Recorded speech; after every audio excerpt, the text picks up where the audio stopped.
喂，媽，阿女啊，出發未啫？大概幾點到啊？快啦，冇催啦。哎呀，慢慢啦，問下時間啫，唔急嘅。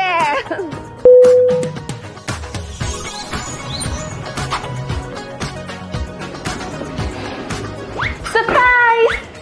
快啲過嚟坐啦，特登叫咗你最中意食嘅蝦餃燒賣啊！哇，好香啊！我話俾你知，今次坐大巴超快，1個鐘到咋？咁就叫快啊！第時嚟仲快仲方便啊！我而家屋企樓下就係地鐵18號線同33號線，直達廣州、深圳。以後你喺香港搭地鐵就可以過嚟探我噶啦。咁就太好啦！我中意搭地鐵多啲。我食飽啦，仲唔快啲帶我去你新屋坐下？係啊，唔使急，啱啱食飽，行下先。今日帶你開啟一場中山浪漫之旅，好睇好睇。呢度有繁華商圈，仲有休閒勝地。不過呢啲喺香港仲多啦。你離開熟悉嘅地方嚟中山，係咪有啲將就？生活配套邊度都有，但係講到生活品質同埋人情味咁啊，好難講啦。你嚟屋企睇下你就明噶啦。哇！越秀建發君悅園林咁大嘅？係啊，聽講面積仲大過8個紅館啊！又多主題又多功能，仲有專屬我哋老人家嘅活動區域。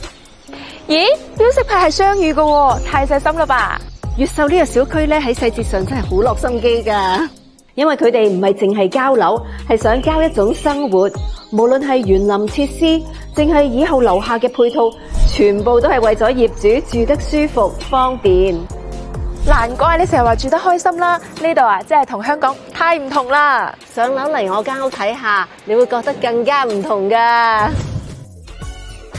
哇，媽咪，你一個人住咁大間屋啊？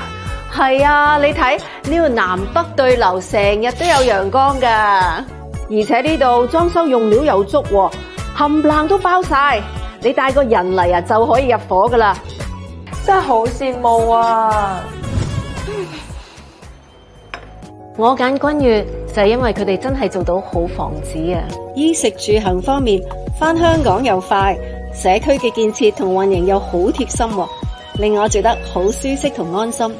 搵咁耐就係想搵個真正安心嘅家，呢度咪抵咯〜